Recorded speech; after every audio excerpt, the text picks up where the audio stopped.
saludos y bendiciones, estimados hermanos y amigos. Y vamos a continuar con nuestra serie de estudios sobre la historia del cristianismo, los orígenes del cristianismo.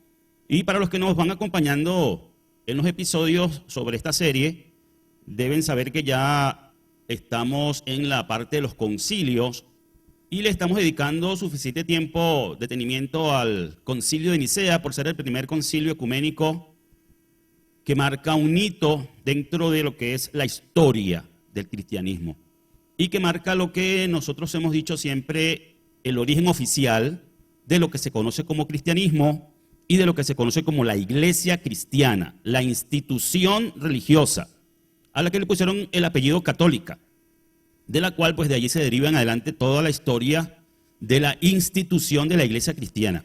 Entonces, bueno, vamos hoy a retomar la parte correspondiente, vamos a nuestro documento y vamos a hablar acerca del legado y las consecuencias del concilio de Nicea.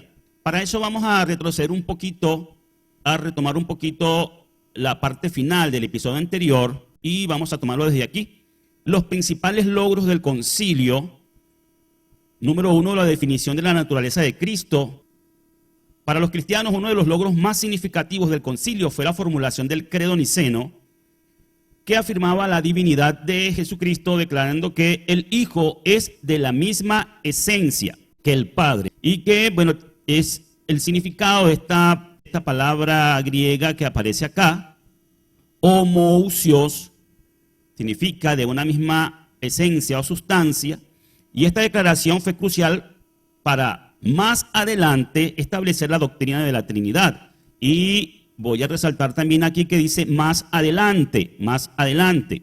Siempre aclaro que en el concilio de Nicea, ya para la fecha del 325, todavía no existía la doctrina de la Trinidad. Esto para los que se empeñan en hablar de la Trinidad como una ortodoxia, como si hubiese sido la doctrina original del Mesías y sus apóstoles, pero podemos ver y la historia nos certifica que todavía para el año 325 no existía tal doctrina de la Trinidad.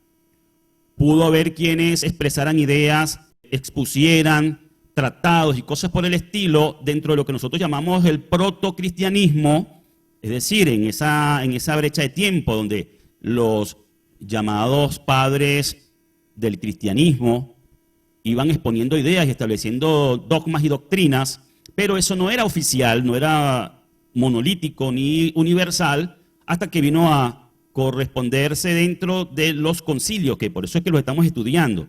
Entonces es en el concilio de Nicea donde se establece que el Hijo y el Padre y el Hijo tienen la misma sustancia, la misma esencia.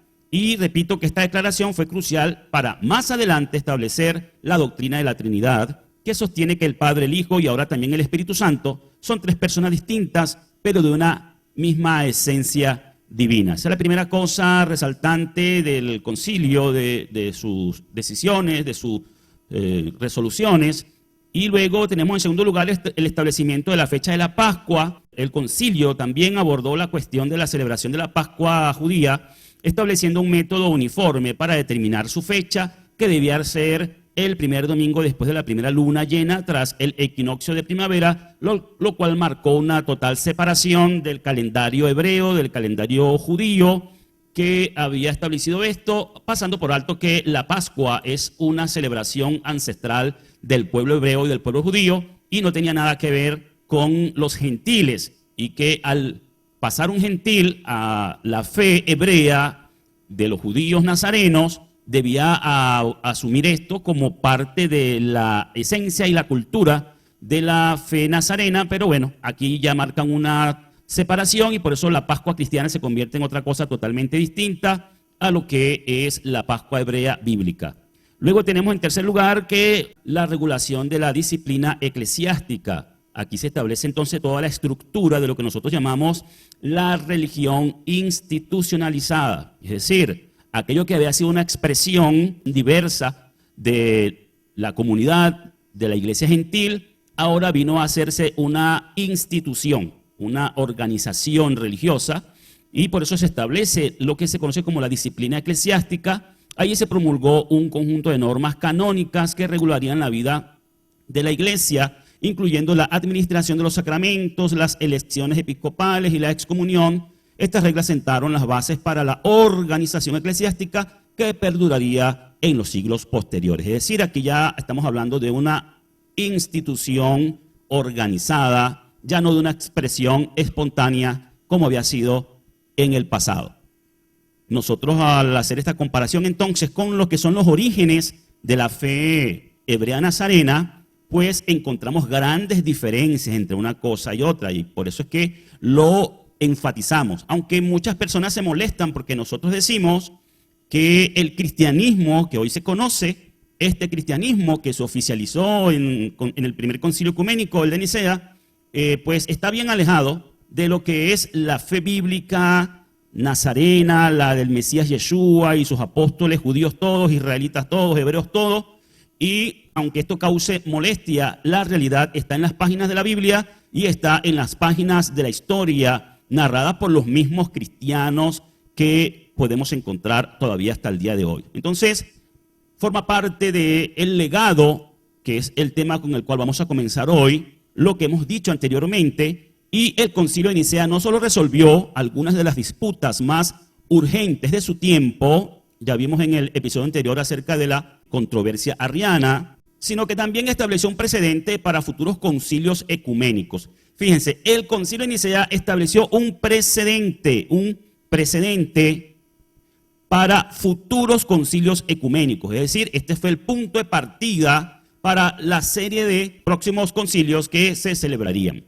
Aunque la condena del arrianismo fue clara, es decir, por mayoría, las tensiones entre los seguidores de Arrio y los partidarios de la llamada ortodoxia nicena, de ahí en adelante, es decir, de ahí en adelante comenzaron a llamar a eso ortodoxia. Continuaron durante décadas estas controversias, evidenciando que la resolución de conflictos doctrinales no era un proceso instantáneo. Es decir, mis estimados hermanos y amigos, no se acabó con la controversia ni se logró imponer por completo la llamada ortodoxia en el concilio de Nicea. No murió Arrio ni murió la enseñanza que comenzaron de ahí en adelante a llamar arriana, sino que eso apenas comenzaba la controversia que seguiría históricamente extendida a favor de unos y otros. A lo largo de los años, el emperador Teodosio I finalmente adoptó el credo niceno como la norma oficial del cristianismo en el Imperio Romano, lo que consolidó aún más su influencia en la formación de la iglesia cristiana. En resumen, el Concilio de Nicea fue un evento fundamental para los cristianos que no solo abordó cuestiones teológicas críticas, sino que también ayudó a definir la identidad y la estructura de la iglesia cristiana, lo que en realidad sería la iglesia gentil, en un momento de transformación histórica. Su legado sigue siendo relevante en la discusión teológica y ecuménica contemporánea, siendo un punto de referencia en la historia de la cristiandad. Y aquí voy a resaltar esto, historia de la cristiandad. Esto que se dice en resumen como conclusión de los logros y del legado del Concilio de Nicea, es visto desde la óptica, desde el ángulo, desde la perspectiva de los cristianos. Y nosotros estamos revisando la historia a ver, en comparación con la historia bíblica, en qué compaginan y en qué no. Así que todo esto que se dice aquí a favor del Concilio de Nicea, pues lógicamente es desde la perspectiva de los cristianos. Vamos a ver ahora algo muy importante que me interesa mucho compartirles hoy, y es las consecuencias que hubo a raíz, sobre todo, de la condena de lo que comenzaron a llamar arrianismo en el Concilio de Nicea o después del Concilio de Nicea. De aquí en adelante, lo que estoy leyendo es de acuerdo a el conocido filósofo francés Voltaire, donde expresa estas ideas que acabo de leer y las que voy a continuar leyendo. Miren, estimados hermanos y amigos, como consecuencias de las decisiones tomadas durante el Concilio de Nicea, lo más triste es que la persecución, aquella que se había detenido con el Edicto de Milán, empezó apenas hubo terminado el referido concilio, y al empezar Constantino no sabía qué partido tomar ni a quién perseguir.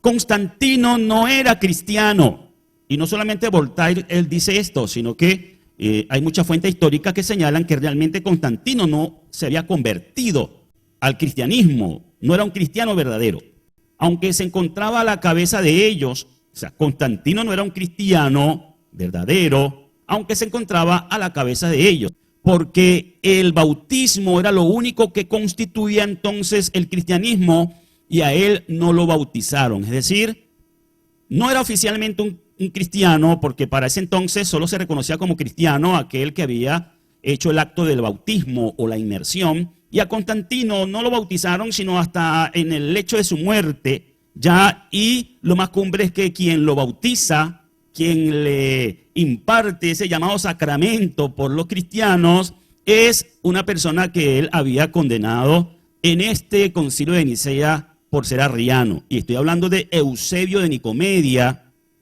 que es quien al final de sus días le administra el sacramento, como llaman los cristianos, del bautismo a Constantino. Imagínense ustedes, una institución religiosa oficialmente naciente que era encabezada por una especie de emperador papa. Además, acababa de ordenar la reedificación del Templo de la Concordia en Roma. Sigue diciendo Voltaire, indudablemente le era indiferente que Alejandro, Eusebio o el sacerdote Arrio tuvieran o no razón. Por la carta que escribió se comprende con claridad que menospreciaba la enconada controversia. De esa carta ya hablamos en un episodio anterior.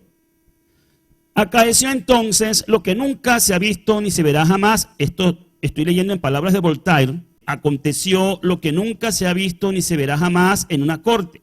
Los enemigos de los que después se llamaron arrianos, fíjense cómo lo dice el mismo Voltaire, después de las decisiones del concilio, es que comienza a denominarse a la enseñanza que defendían Arrio y Eusebio como arrianismo.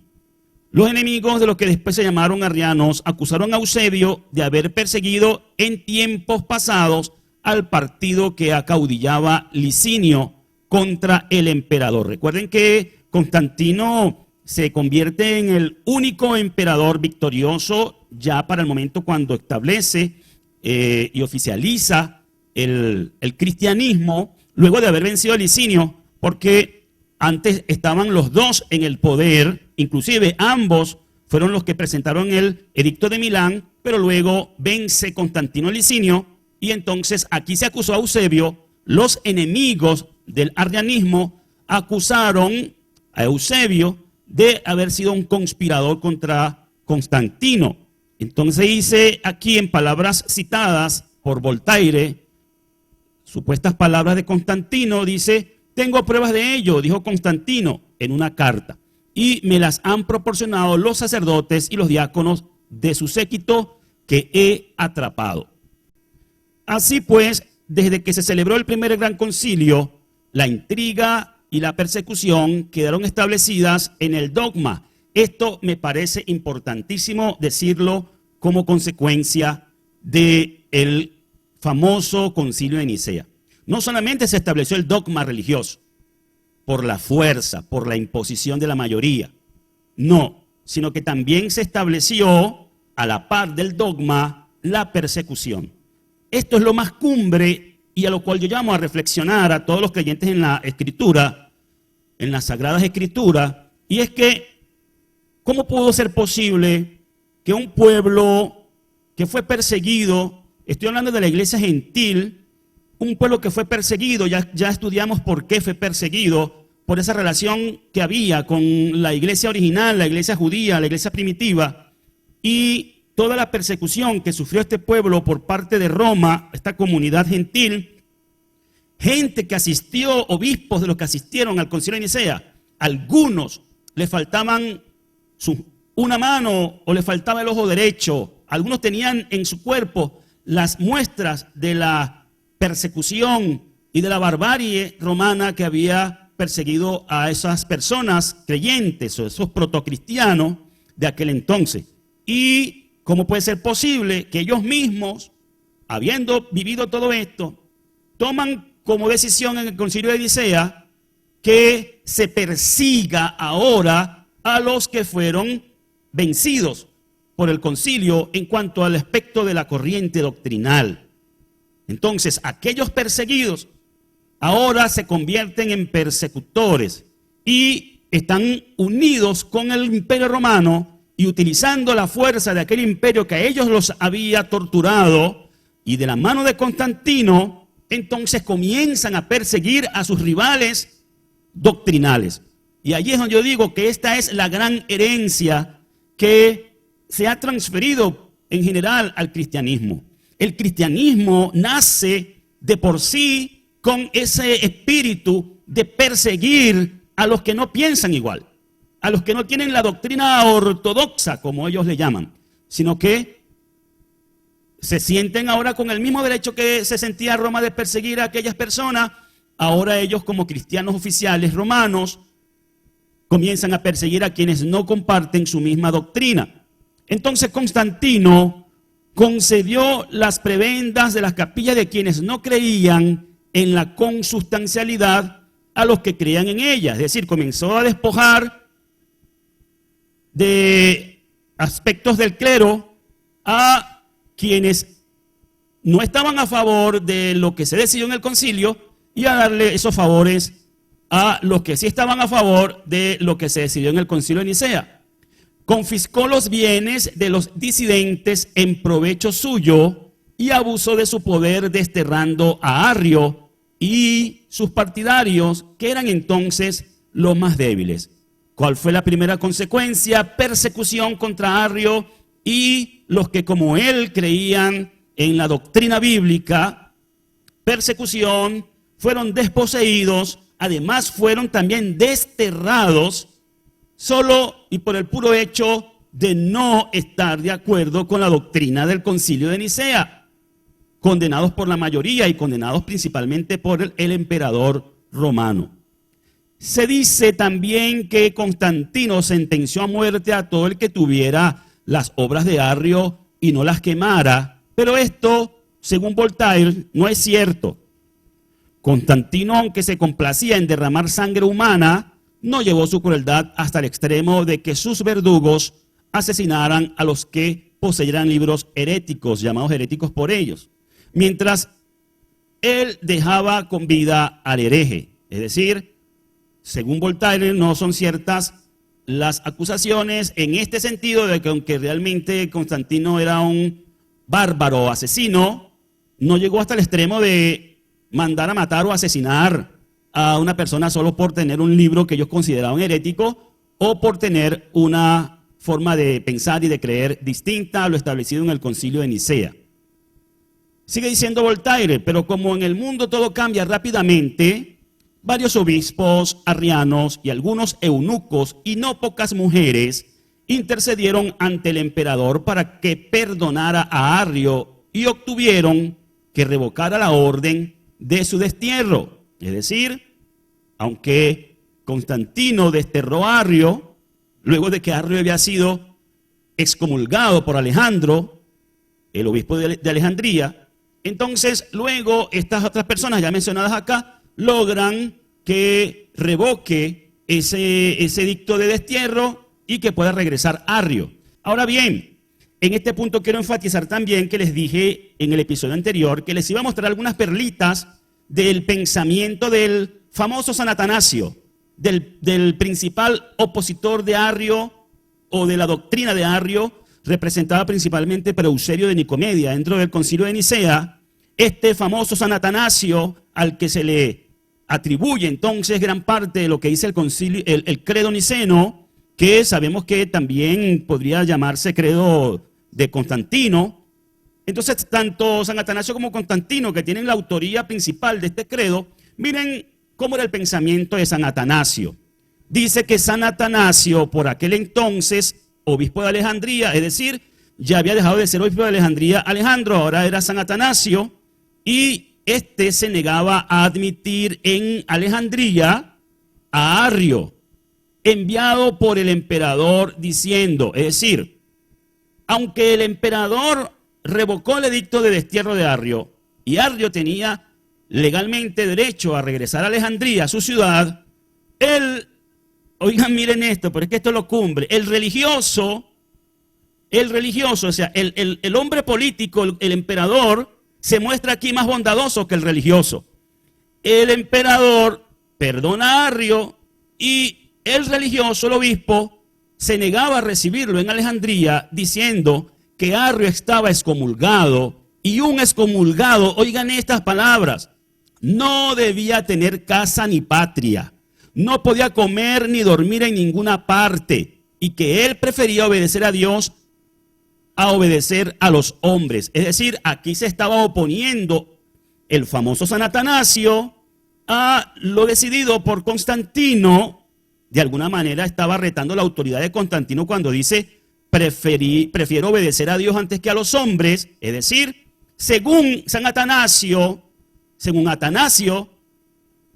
era Dios quien no quería que Arrio entrara en Alejandría, porque según Atanasio, Dios consideraba que un excomulgado no debía tener casa.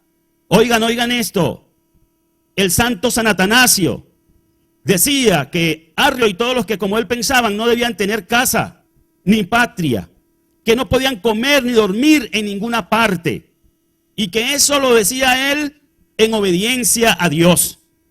Díganme ustedes, con razón, todavía hasta el día de hoy, este es el espíritu de todo religioso que se encuentra con alguien que piensa distinto, que cree distinto a lo que él considera la verdad, que es lo que llaman la ortodoxia. Qué cosa tan tremenda se mostró el perverso Constantino en esta ocasión, más bondadoso que el santo San Atanasio. Cosas para considerar, estimados hermanos y amigos. ¿Y cuántos otros religiosos hoy día no se comportan igual que San Atanasio? Que consideran que alguien que no está en su verdad no merece ni comer ni dormir en ninguna parte, ni tener patria ni casa. Es decir, básicamente San Atanasio decía que debía desaparecer de este mundo, Arrio y todos los que como él creyeran. Entonces se celebró a continuación un concilio en Tiro en el que los padres depusieron a Atanasio y este fue desterrado, le dieron una tacita de su propio chocolate a Treves por el emperador. Es decir, como él dijo que prefería obedecer a Dios antes que a los hombres, retando la autoridad del emperador, lo depusieron de su cargo de obispo y lo desterraron, fue desterrado por el emperador. Ahí está.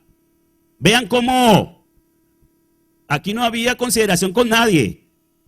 Primero Constantino desterró a Arrio porque sintió que estaba afectando su poderío y ahora destierra a Atanasio por retar su autoridad. Fue desterrado. Así que dice Voltaire que de modo que primero Arrio y después Atanasio, su encarnizado enemigo, Atanasio era un encarnizado enemigo de Arrio. Yo creo que si a Atanasio le hubieran podido conceder la oportunidad de poner la cabeza de Arrio en una guillotina, lo hubiese ajusticiado. Fueron castigados por un hombre que ni siquiera era cristiano. Es decir, a mí me parece muy bueno, aunque estoy totalmente en desacuerdo con la persecución y la intolerancia religiosa, pero me parece muy bueno que le hayan hecho beber a Atanasio una taza de su propio chocolate para que supiera lo que es ser condenado y ser desterrado. Y tanto uno como el otro fueron víctimas de un hombre que ni siquiera, según palabras de Voltaire, era cristiano. Está refiriéndose a Constantino. Finalmente, mis estimados hermanos y amigos, para concluir con las consecuencias, y esto no es todo, esto es una pequeña reseña de lo que fueron las consecuencias, porque esta historia pica y se extiende en cuanto a la controversia entre el arrianismo y la ortodoxia, llamada así ortodoxia cristiana. Constantino finalmente falleció al año siguiente, en el 337 de la era cristiana. Se cree que a consecuencia de la lepra, el emperador Juliano, en su obra Césares, dice que el bautismo que recibió Constantino horas antes de morir, que vuelvo y repito, se lo impartió Eusebio, un hombre que él había condenado porque lo habían acusado y supuestamente tenía pruebas de que había conspirado contra él, fue quien al final, un arriano, oigan bien, un arriano, le impartió el llamado sacramento a Constantino en su lecho de muerte, horas antes de morir. No fue un trinitario, fue un arriano. No cura a nadie ese bautismo, según Juliano, de la enfermedad que le llevó a la tumba. Como sus hijos reinaron cuando él murió, la adulación de los pueblos romanos, entonces esclavos, llegó al extremo de que quienes profesaban la nueva religión le tuvieron por santo. Durante mucho tiempo se celebró su fiesta junto con la de su madre. Es decir, dentro del santoral cristiano católico se incluyó para aquellos momentos, por parte de los hijos del mismo Constantino, a Constantino como uno de los santos, e inclusive se celebró fiesta junto con la de su madre, por parte de la nueva religión llamada así al cristianismo. Bueno, mis estimados hermanos y amigos, esto ha sido una pequeña referencia de lo que ha sido el legado y las consecuencias de este concilio de Nicea. Algo que se había resuelto, que era la persecución de Roma contra los creyentes, se vuelve a reactivar. Ahora los perseguidos se vuelven persecutores y la historia, como dije, pica y se extiende. De ahí en adelante vamos a ver un intercambio de acuerdo a las sucesiones de los emperadores, unos a favor del arrianismo, otros a favor de la llamada ortodoxia, y así por causa de eso muchas vidas afectadas con destierros y condenas por parte de quienes estaban al poder, fuesen de los llamados ortodoxos o fuese de los llamados arrianos u otras corrientes doctrinales que había para el momento. Creo que ha sido un legado fatal, no solo desde el punto de vista teológico, que ya considero bastante fatal, sino que lo más fatal del legado del Concilio de Nicea fueron las consecuencias de que se reactivara la persecución contra los que pensaban distinto y que la Iglesia ahora como institución se considerará con el poder de Roma como emperador para perseguir y ejecutar a otros. Y así la historia es larga y conocemos de las cruzadas y conocemos de todo lo que la Iglesia, la institución cristiana ha hecho durante la historia, que sus registros están manchados de sangre hasta el día de hoy. Una reflexión final. Para los que piensan que la institución religiosa de la Iglesia hace muy bien, o hizo muy bien y hasta el día de hoy hace, en cuanto a la persecución de sus oponentes, a los destierros y todas aquellas cosas que se hicieron en aquel entonces, muertes, ajusticiamientos y todo eso. ¿Será que esa institución que nació en Concilio de Nicea se parecía, tenía reflejo de lo que había sido la persona de Yeshua, de Cristo, de sus apóstoles, que tanto dicen representar, porque se dice que la iglesia cristiana es la iglesia verdadera y la iglesia de Cristo? Pero yo pregunto, ¿encontramos a Yeshua, el Mesías, a Jesucristo, en algún momento aceptando que sus discípulos u ordenando que sus discípulos persiguieran a alguien por no creer igual que ellos? Cuando sus discípulos se acercaron al Mesías en algunas ocasiones para demandar en contra de personas que no le seguían, por ejemplo, ¿qué hizo el Mesías? Mandó a detenerlos, los persiguió. El maestro dijo claramente, déjenlos, porque no hay nadie que hable de mí. Parafraseando las palabras del maestro, no hay nadie que enseñe y hable de la persona del Mesías Yeshua y luego tenga algo malo que decir. Es decir, aunque no estén en la misma denominación religiosa, aunque no estén en la misma doctrina, el maestro nos enseña a ser tolerantes. No fue Yeshua el Mesías un persecutor, un perseguidor de nadie. Cuando los discípulos dijeron en una ocasión, maestro, hacemos descender fuego del cielo como hizo Elías para acabar con unas personas que ellos consideraban sus enemigos, ¿qué hizo el maestro? Le dijo, sí, oren y que caiga fuego, que esa gente no merecen patria, no merecen casa, no merecen comer ni beber en ninguna parte. Ese fue el espíritu, muestra Atanasio, el espíritu de Yeshua, de Jesús, el Mesías. No, el Mesías le respondió a sus discípulos, ustedes no saben de qué espíritu soy yo. Entonces no me vengan con el cuento de decirme que la iglesia de Atanasio y la iglesia nicena y la doctrina nicena y todo lo que ha sido esa institución religiosa por los siglos hasta el día de hoy es la iglesia de Cristo y que representan a Cristo. Perdónenme si los ofendo, pero a mí, yo no me trago ese cuento. A mí no me imponen esa no verdad. Y espero que cada uno tenga su propia conclusión al respecto.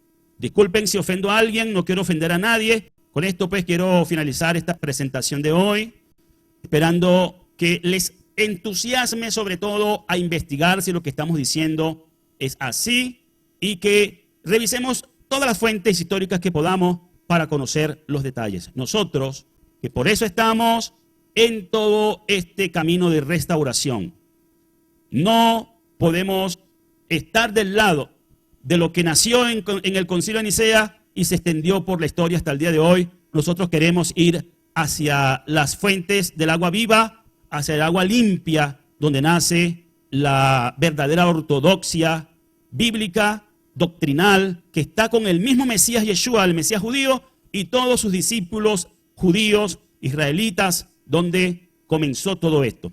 Nos vemos en la próxima ocasión. Paz y bendiciones para todos. Hasta la próxima.